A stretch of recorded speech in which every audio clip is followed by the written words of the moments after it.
Hello friends, আজকের topic chemical coordination and integration, chapter 19।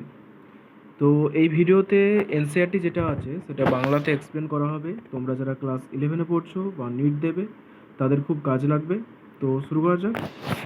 চ্যাপ্টারের নাম কেমিক্যাল কোঅর্ডিনেশন অ্যান্ড ইন্টিগ্রেশন, যা আমাদের বডির মধ্যে বিভিন্ন কেমিক্যালের মাধ্যমে, বিভিন্ন রাসায়নিক পদার্থের মাধ্যমে, হরমোনস এর মাধ্যমে কীভাবে সমন্বয় সাধন হয় আর কী কী উপাদান নিয়ে সেগুলো তৈরি, এই নিয়ে আলোচনা হয় এই চ্যাপ্টারে।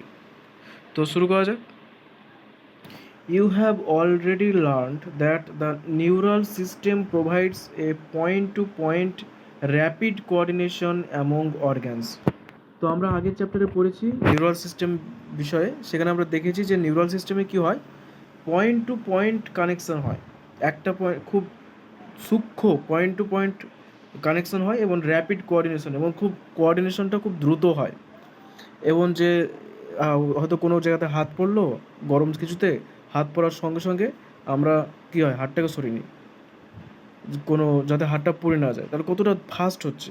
হয়তো কাটা পায়ে ফুটে গেল, আমরা সঙ্গে সঙ্গে বুঝতে পারি যে হ্যাঁ কাটা ফুটে গেছে, তখন পাটাকে উঠিয়ে নিই। তো এই যে বিষয়গুলো কত ফাস্ট হচ্ছে, চোখে আলো পড়লো, চোখের পাতা সঙ্গে সঙ্গে বন্ধ হয়ে যাচ্ছে, খুবই দ্রুত। তো সেটা নিউরাল সিস্টেমে হয়ে থাকে এবং পয়েন্ট টু পয়েন্ট হয়ে থাকে। তো সেটা আমরা আগের চ্যাপ্টারে পড়েছি।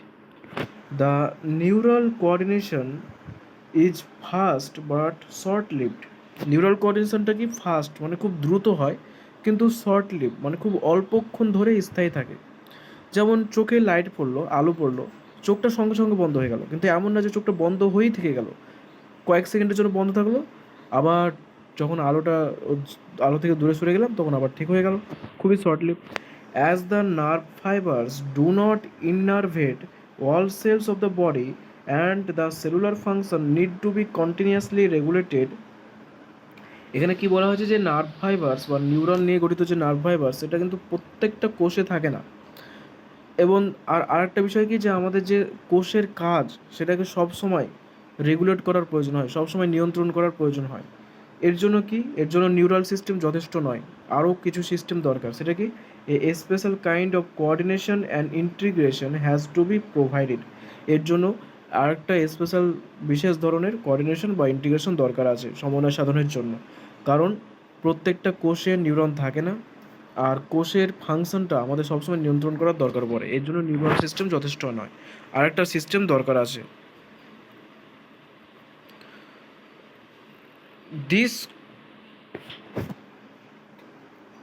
এই যে this function is carried out by hormones, এবং এই কাজটা হয়ে থাকে কার মাধ্যমে, কেমিক্যাল কোঅর্ডিনেশন হয়ে থাকে কার মাধ্যমে, হরমোনের মাধ্যমে। The neural system and the endocrine system jointly coordinate and regulate the physiological function in the body. Neural system আর এন্ডোক্রাইন সিস্টেম এই দুটো একত্রে মিলিত হয়ে কোঅর্ডিনেশন করে আর নিয়ন্ত্রণ করে বডির যে ফিজিওলজিক্যাল ফাংশন আছে, বডির যে সমস্ত কাজ আছে সেগুলোকে একত্রিতভাবে নিয়ন্ত্রণ করে। তাহলে কি দুটোই থাকে, নিউরাল সিস্টেমও থাকে, এন্ডোক্রাইন সিস্টেমও থাকে। দুটো সিস্টেমই আমাদের পুরো বডিটাকে নিয়ন্ত্রণ করে। আমাদের বডির ফিজিওলজিক্যাল ফাংশন যেগুলো আছে, রেচন, জনন, তারপর পরিপাক, শোষণ, সমস্ত কিছু নিয়ন্ত্রণ করে এই দুটো সিস্টেম মিলিত হয়ে। এবার আছে এন্ডোক্রাইন গ্ল্যান্ডস অ্যান্ড হরমোনস। তো এই যে হরমোন, যেটা কেমিক্যাল কোঅর্ডিনেশনের জন্য প্রধান দায়ী, তো সেটা কোথা থেকে খরিত হয়, এন্ডোক্রাইন গ্ল্যান্ডস থেকে। তো কোন এন্ডোক্রাইন গ্ল্যান্ডস কী হরমোন ক্ষরণ করে, কীভাবে ক্ষরণ করে, সেটা এবার দেখা যাক। Endocrine glands and hormones. Endocrine glands lack ducts and hence called ductless glands. Endocrine, endo, no duct, এইভাবে মনে রাখবে, এন্ডো মানে নো ডাক্ট। এন্ডোক্রাইনের মধ্যে কোনো ডাক্টস থাকে না, কোনো রকমের নালি থাকে না। এন্ডোক্রাইনসদের গ্ল্যান্ড থাকে, সেই গ্ল্যান্ডসের মধ্যে এই যে এইরকম কোনো নালি থাকে না, ঠিক আছে, সেটা এক্সোক্রাইনে থাকে, এবং তার জন্য ডাক্টলেস গ্ল্যান্ডস বলে। দেয়ার সিক্রেশন আর কল্ড হরমোনস, এবং তারা যে পদার্থটা সিক্রেট করে, যে রাসায়নিক পদার্থ, তাই সেটা হলো hormone. The classical definition of hormone as a chemical produced by endocrine glands and released into the blood and transport to a distantly located target organ has current scientific definition as follow.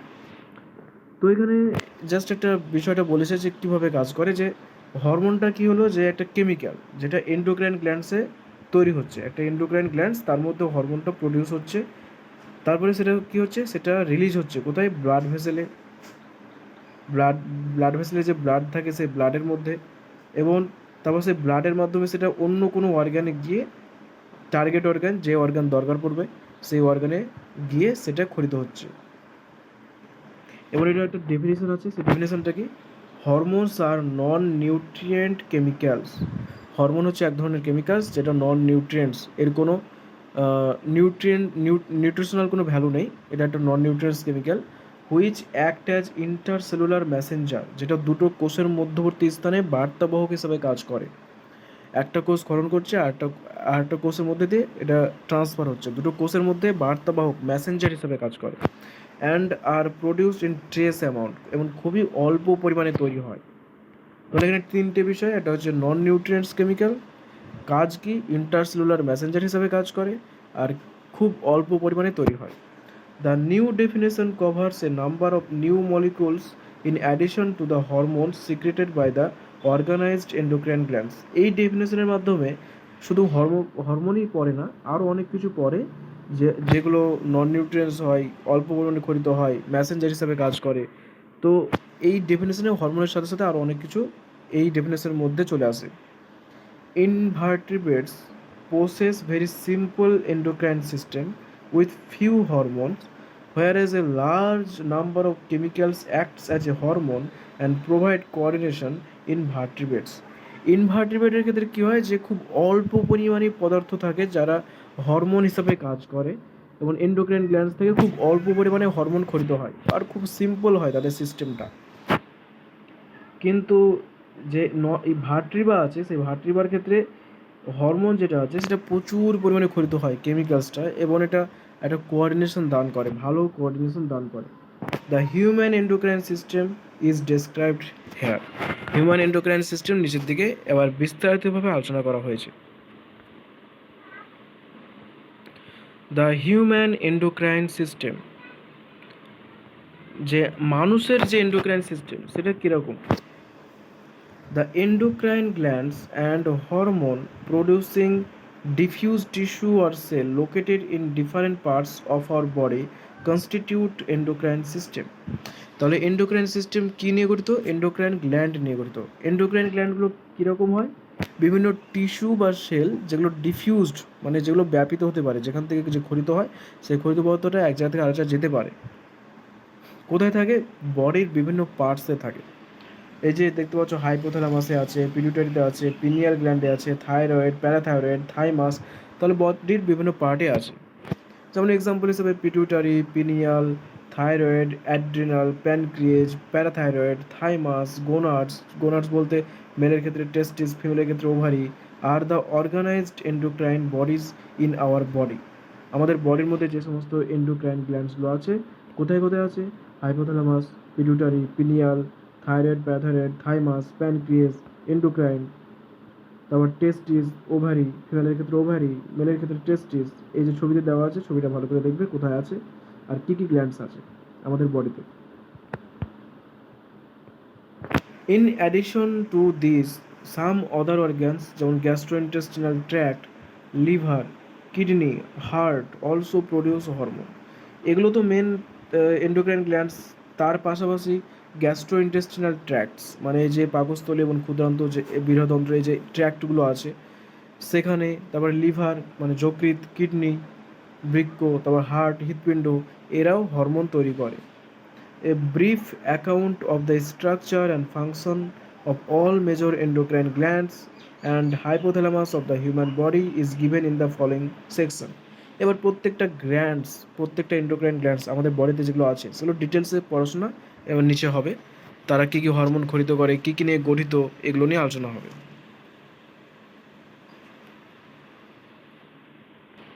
এবার প্রথমেই যে গ্ল্যান্ডসটা আছে সেটা হলো hypothalamus. তো দেখা যাক কী আছে হাইপোথ্যালামাসে। As you know, the hypothalamus is the basal part of diencephalon forebrain. Forebrain বা ডায়ানসেফালন যেটা আছে তার বেসে হাইপোথ্যালামাস থাকে। তো সেটা আমরা আগের চ্যাপ্টারে পড়েছি, নিউরাল যে কোঅর্ডিনেশন চ্যাপ্টার ছিল সেখানে দেখেছি ডিটেলসে হাইপোথ্যালামাস কোথায় থাকে, কী সিক্রেট করে। And it regulates a wide spectrum of body function. তো এটা কী কী কাজ করে আমরা দেখেছি, যে হাঙ্গার, থার্স্ট, থার্মোরেগুলেশন, এগুলো করে থাকে hypothalamus. It contains several groups of neurosecretory cells called nuclei which produce hormones. এর মধ্যে অনেকগুলো নিউরোসিক্রেটারি সেলস আছে যাদেরকে নিউক্লিয়াই বলে, যারা হরমোন সিক্রেটস করে। তাহলে হাইপোথ্যালামাসের মধ্যে কী আছে, হাইপোথ্যালামাসে যে হরমোন সিক্রেট হয় কোথা থেকে সিক্রেট হয়, নিউক্লি থেকে। নিউক্লিগুলো কী আসলে, নিউরোসিক্রেটারি সেলস, মানে এক ধরনের নিউরন যারা হরমোন সিক্রেট করে। These hormones regulate the synthesis and secretion of pituitary hormones. এবং এই হরমোনের কাজ কি, এরা পিটুইটারি হরমোন তৈরি করে এবং পিটুইটারি হরমোন ক্ষরণ করতে সাহায্য করে। However, the hormones produced by hypothalamus are of two types. Hormone যেটা প্রডিউস হয়, হাইপোথ্যালামাস যে হরমোন তৈরি করে সেটা দুই ধরনের হয়ে থাকে। কি আছে, the releasing hormone which are and inhibiting hormone. দুই রকমের হরমোন তৈরি হয় হাইপোথ্যালামাস, একটা হল রিলিজিং হরমোন, একটা ইনহিবিটিং হরমোন। রিলিজিং হরমোন কি, which stimulates secretion of pituitary hormone, যেটা পিটুইটারি হরমোনের সিক্রেশনটাকে বাড়িয়ে দেয়, সেটা হচ্ছে releasing hormone. Hypothalamic releasing hormone কি, পিটুইটারি সিক্রেশনটাকে, পিটুইটারি হরমোনের যে ক্ষরণটাকে সেটা বৃদ্ধি করে। আর ইনহিবিটিং হরমোন কি, which inhibit secretion of pituitary hormone, যেটা পিটুইটারি হরমোনের সিক্রেশন বা ক্ষরণটাকে কমিয়ে দেয়, সেটা হলো inhibitory hypothalamic hormone. For example, a hypothalamic hormone called gonadotropin releasing hormone GnRH stimulates the pituitary synthesis and release of gonadotropins. তো এখানে একটা হরমোনের নাম দেওয়া আছে গোনাডোট্রপিক রিলিজিং হরমোন।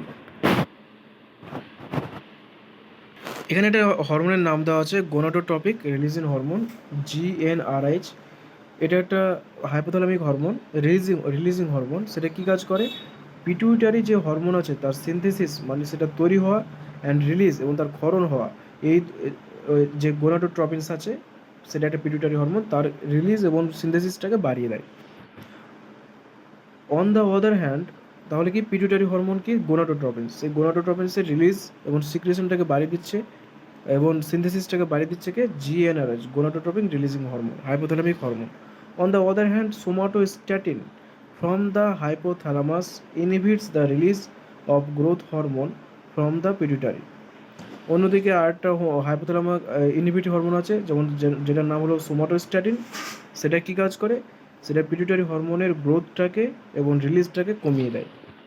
তাহলে দুটো হরমোন দেখলাম, গোনাডোট্রপিনস রিলিজিং হরমোন যেটা গোনাডোট্রপিনসের সিক্রেশনটাকে বাড়িয়ে দিচ্ছে এবং সিনথেসিসটাকে বাড়িয়ে দিচ্ছে, আর সোমাটোস্ট্যাটিন যেটা হাইপোথ্যালামাসের থেকে যেটা খরিত হয়, যেটা পিটুইটারির যে ক্ষরণটা বা গ্রোথটা সেটাকে কমিয়ে দিচ্ছে। These hormones originating in the hypothalamic neurons pass through axons and are released from their nerve ending. এই হরমোনগুলো কী হয়, যে হাইপোথ্যালামিক যে নিউরন আছে, হাইপোথ্যালামাস তো একটা ব্রেনের পার্ট, তো সেখানে তো নিউরন সমস্ত যা আছে বেশিরভাগই নিউরন আছে, তো সেই নিউরনের মধ্যেই এই হরমোনটা তৈরি হয়। তারপর নিউরনের মধ্যে যে অ্যাকশন আছে সেই অ্যাকশন মধ্যে দিয়ে পাস করে, হয়তো এই সেল বডিতে তৈরি হলো নিউরনের, তারপর এই যে অ্যাকশন আছে সেই অ্যাকশনের মধ্যে দিয়ে পাস করলো, তারপরে অ্যাকশনের মধ্যে দিয়ে পাস করে অ্যান্ড আর release from their nerve ending, তারপর যে নার্ভ এন্ডিং থাকে সে নার্ভ এন্ডিং থেকে রিলিজ হয়, নার্ভ এন্ডিং বা সাইন্যাপটিক ক্লেফট যে আছে সেখান থেকে রিলিজ হয়, ঠিক আছে। This hormones reach the pituitary gland through a portal circulatory system and regulate the function of the anterior pituitary. তারপর এরা পোর্টাল সার্কুলেটরি সিস্টেমে যাবে,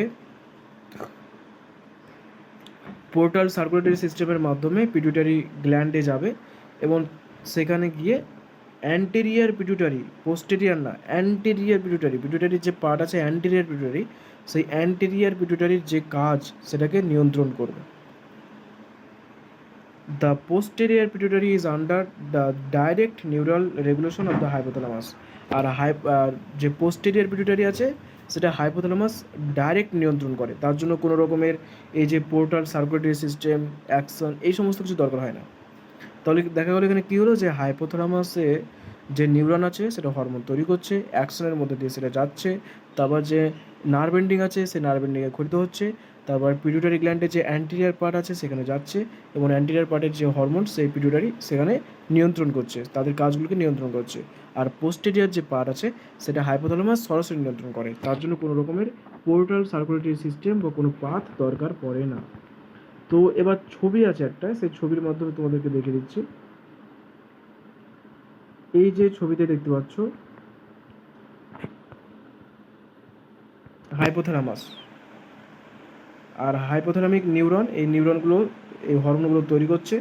তারপর দেখতে পাচ্ছ এই যে পোর্টাল সার্কুলেশন, এই পোর্টাল সার্কুলেশনের মাধ্যমে অ্যান্টেরিয়ার পিটুইটারিতে যে হরমোনগুলো যাচ্ছে এবং পিটুইটারির কাজকে নিয়ন্ত্রণ করছে।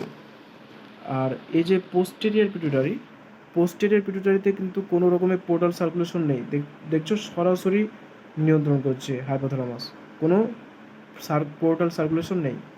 ঠিক আছে, তো এইভাবে কাজটা নিয়ন্ত্রণ হচ্ছে। তো এটাই ছিল ফার্স্ট ভিডিও, মানে বা যে পার্টগুলো পড়ালাম, আশা করছি তোমরা বুঝতে পেরেছো। পরের ভিডিওতে বাকি পার্টগুলো পড়ানো হবে। তো তোমরা ভিডিওটিকে লাইক করো, কোনো সমস্যা থাকলে কমেন্টে জানাও, বা যদি ভালো লেগে থাকে অবশ্যই কমেন্টে জানাও, আর তোমাদের বন্ধুদের মধ্যে শেয়ার করো, আর চ্যানেলটিকে সাবস্ক্রাইব করো। ধন্যবাদ।